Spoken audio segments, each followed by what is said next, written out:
Evren o kadar geniş ki en yakın noktalar arasında tabir edilen mesafeleri dahi tasvir edemiyoruz. UFO'ların ise evrenin uzak bölgelerinden geldiği düşünülüyor. Sık sık yapılan bu gözlemler dikkate alındığında evrendeki bu mesafeleri sorunsuz geçiyor olmalılar.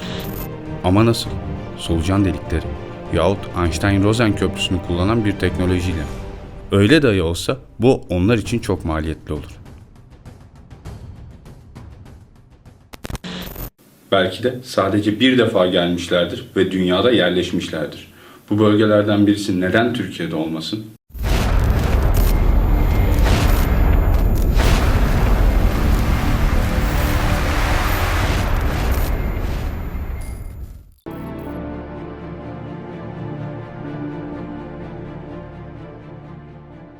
Dünya dışı yaşam ve onlara ait araçlar olduğu düşünülen UFO'lar hakkında pek çok iddia ve teori ortaya atılmıştır. Bazı bölgelerde saklanmış gemiler olduğu söylenirken, bazı yerlerde de uzaylılara ait üsler olduğu iddia edilmekte ve kısıtlı delillerle de bu iddialara dayanak sağlanmaktadır. Ülkemizde de bazı insanlar bu olaylar neden sadece Amerika'da oluyor diye sormakta ve bunu büyük devletlerin bir oyunu olarak düşünmektedir.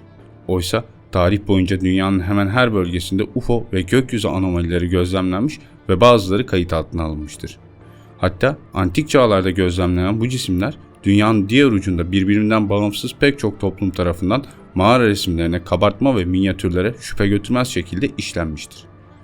Ülkemizde de sık sık UFO gözlemleri yapılmaktadır. Yine de Amerika hem nüfus hem de toprak bakımından büyüklüğü, ekonomik ve teknolojik imkanları, insanların eğitim seviyeleri düşünüldüğünde burada daha fazla gözlemin kayıt altına alınması son derece normaldir. Yaşadığımız yüzyılda UFO fenomenlerine merak duyan insanların çoğalmasının başlıca sebeplerinden bir tanesi de meşhur Roswell UFO kazasıdır.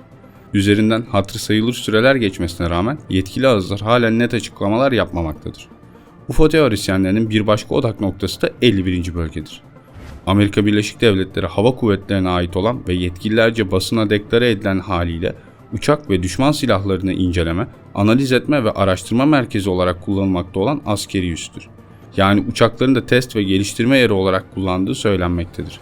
Amerika'da buna benzer pek çok üs olmasına karşın buranın bu kadar iddiaya taraf olması ise şüphesiz ki boşuna değildir. Issız bir çölün ortasında bulunan bu tesis, iddia edilen amacına binaen sadece kullanılmayan bir piste sahiptir. O halde bu geliştirildiği iddia edilen uçaklar nereden havalanmaktadır? Bölge güvenlik personelinde Beyaz Saray'daki personele dahi verilmemiş özel yetkiler vardır. 51. bölge çok sıkı şekilde korunmaktadır. Bütçesi Birleşik Devletler'de dev filoları barındıran hava üslerinden neredeyse 90 kat daha fazladır.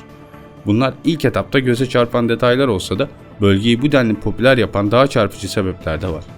Bu bölgede farklı zamanlarda çalışıp emekli olmuş pek çok önemli personel gerek sızdırdıkları fotoğraflarla gerekse resmi raporlarla üstte uzaylılar ve UFO'lar çalıştığını sık sık anlatmıştır. Yetkili personelin birbirinden bağımsız farklı tarihlerde yaptıkları bu açıklamalar dikkate değerdir.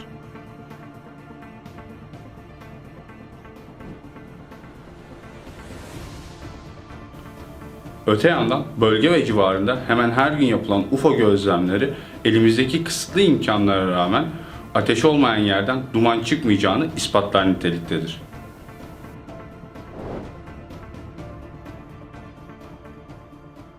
...51. bölgede çalışan veya çalışmış insanlar zaman zaman Deep Web'e bazı belge ve raporları sızdırmaktadır. Örneğin geçtiğimiz yıllarda sızdırılan bir rapordan yola çıkan araştırmacılar, Kaliforniya açıklarında bir sualtı UFO üssü keşfetmişlerdir. Google Earth yer seçimi yardımıyla Pasifik Okyanusu'nun dibinde büyük düz bir platform göze çarptı. Bu anormal yapı insan ırkının yanı başında iyi korunmuş bir sır gibi durmaktadır. Suyun 600 metre altındaki bu tuhaf görünümlü platform Malibu, Kaliforniya açıklarında yaklaşık 6 kilometre uzaklıkta yer alıyor. Bu kadar tuhaf olan nedir diye sorabilirsiniz. Çünkü bu çok düzgün alan okyanus tabanına ait olmadığı gibi her şeyden önce oval şekilli tasarımı ile çevredeki şekillerden hemen ayırt edilmekte. Ayrıca bu devasa oranları göz önüne alırsak bu yerin yaklaşık 3 kilometre genişliğinde olması alanın anormalliğini daha da iyi anlatır. Bunun dışında diğer garip özellikleri de görebiliriz. Cilalı gibi parlak ve düz bir şekilde görülen 6 büyük sütun ve batık ayakları ilk göze çarpan unsurlar. Ve eğer yakından sağ tarafındaki tasarım kısmından bakacak olursak, simetrik olarak hizalı siperler gibi bir başka ilginç kısmı da fark ederiz. Bu sadece bir tesadüf olabilir mi? Ya da bu su altı yapısı aslında bir çeşit gizli bir üs olduğunu ispatlar mı? Çanlar Kimin için Çalıyor? Karanlık Madde isimli radyo programını yapan Jimmy Church bu bulguyu araştırmacılar son 40 yıldır aradıkları UFO'nun kutsal kasesi olarak yorumluyor. Maxwell adında bir UFO araştırmacısı bu tuhaf görüntüyü keşfeder. Daha sonra elinden geldiği kadar anomalinin çok açılı görüntüsünü yakalamak ve araştırmak için grafik tasarımcı Del Romeo'dan yardım ister. Su üstündeki ve altındaki görüntüleri elde etmenin bir yolunu bulmak için onun yardımına ihtiyacı olduğu açıktı. Yapı pek doğal gözükmeyip eski Yunan tapınaklarını andırırcasına yapay görünüyordu. İlk izlenim buydu. Ayrıca yukarıdan baktığınızda neredeyse mükemmel bir oval şekilde görülmekteydi. Çevresindeki doğal ortamda hiçbir şey bu kadar simetrik değildi. Her yeri aşınmış kayalarla kaplı, eğimli ve çukur içinde 2 kilometre boyunca siyah bir ana hat ile ayrılan mükemmel bir oval. Çatı olduğu söylenen yapı kısmı öne çıkıyor. Kubbe bir stadyum veya kapalı bir yarış pisti ya da bir olimpiyat arenasından farklı değil. Bu yapıya karşıdan bakan birisi insan yapımı mükemmel oval bir yapı gibi görebilir. Bazı araştırmacılara göre yapıdaki devasa sütunlar ve mükemmel cilalı çatı insan elinden çıkma. Bu sefer de okyanusun altına kim neden böyle bir yapı yapsın diye düşünülüyor. Ayrıca günümüz gelişmiş inşaat teknolojisiyle dahi böyle bir yapıyı su altında bu kadar derine inşa etme olanağı yok. Peki öyleyse bunu kim yapar? Şimdi bu yapının dünya dışı kökenli değil de insan yapımı olduğunu söyleyebilir miyiz? 51. bölgeden sızan belgelere göre burası bir UFO üssü.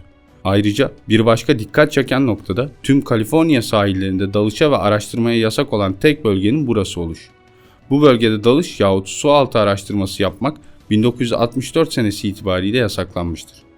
Ocak 2019'da Deep Web'e sızdırılan 2011 tarihli başka bir 51. bölge raporunda ise Amerikan Deniz Kuvvetleri Akdeniz Görev Gücü Komutanlığı'nın gönderdiği istihbaratlardan yola çıkılarak tespit edilen frekans ve enerji anomalileri neticesinde Türk karasularında kalan geniş bir bölge işaret edilerek burada dünya dışı yaşama ait bir üssün olabileceğinden bahsediliyor.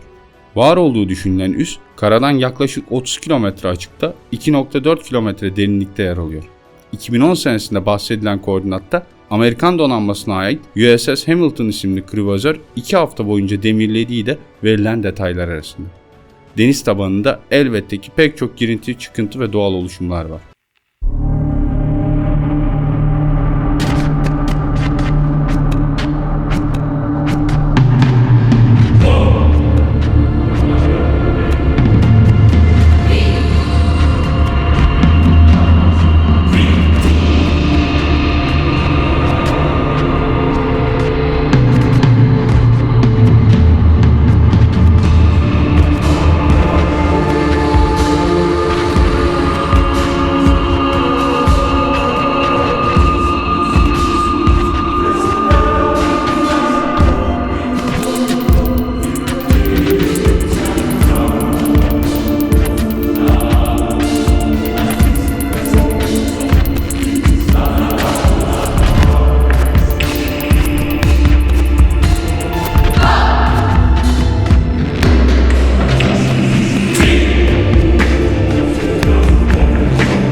Dörtgen yapı yandan veya farklı açılardan görüntülenemiyor.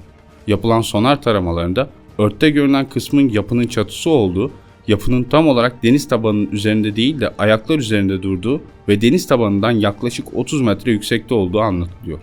Bu devasa yapıyı kaç ayak taşıyor bilinmiyor. Ancak tıpkı üstü gibi yanları da pürüzsüz bir çizgi çiziyor.